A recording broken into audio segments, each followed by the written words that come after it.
முருகன் இப்படி வேஷம் கொண்டு வரும்போது அங்க ஒரு ஓடை ஓடுது. ஓடையோ ஓடையா? ஓடை ஓடை தண்ணி தண்ணி அது ஓடையில மான் குடிக்கிறது இவன் குடிக்கிறது குடிக்கிறதா. அப்ப அந்த ஓடை பத்தி நாரதர் என்ன சொல்றாரு தெரியுமா? வள்ளி குளிக்க மஞ்சள் நீர் ஓடையா மல்லிகை ஜவ்வாது வாடையா வள்ளி குளிக்க மஞ்சள் நீரோடையா மல்லிகை ஜவ்வாது வாடையா புள்ளிமான் ஆட வள்ளிமான் ஓட புள்ளி விளையாடு இதுதானோ வள்ளி நங்கோலிக்கு மஞ்சள் நீரோடையா. சாமி சொல்லுங்க, நீராடிட்டு போயிடலாமா? போயிடலாம், நீராடிட்டே போயிடலாம். சரி, அப்படியே போகும்போது இந்த வனத்தை தாண்டி அந்த போகும்போதுதான் அங்க வள்ளியாப்பட்ட சேடிமார்களா வனத்திலே பறவைகள் வெட்டி கொண்டிருக்கிறார்கள். அடே நாரதர் இங்கே சுவாமி இங்கே இருங்கள், நான் சென்று சென்று பார்க்கிறேன்னு சொல்லி உள்ள போய் அழக பார்த்துட்டு நாரதர் சொன்ன பெண்மணி கண்மணியாகத்தான் இருக்கிறார். ஏங்க அப்பா ஆத்திரக்காரனுக்கு புத்தி பட்டு பாத்தியா சொல்லி இங்க வந்ததாக்குதான் நல்லா இருக்குன்னு சொல்லி அந்த இடத்துல போய் சேடி கிட்ட போய்தான் சொல்ற. பார்க்கவே மனங்கூசுதடி வாயுலகில் உன்னை யாருக்கு கிடைக்குமா இந்த ஆரணங்கு வள்ளியாரே ஊருக்கு வந்தாலே ஊர்வம் குறைஞ்சிடுமா பேருக்கு வைத்த கலசம் போல் இருக்குதடா உண்மையானே.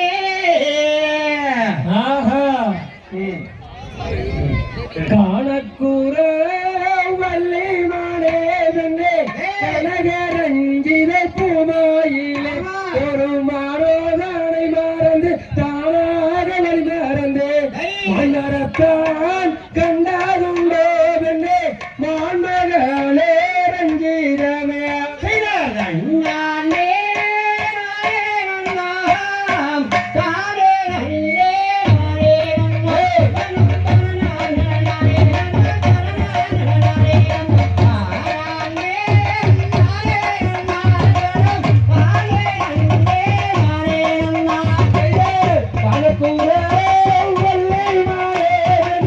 கனக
தகதிகதும் திகதிகதும் தாதா தைய தையத்தும்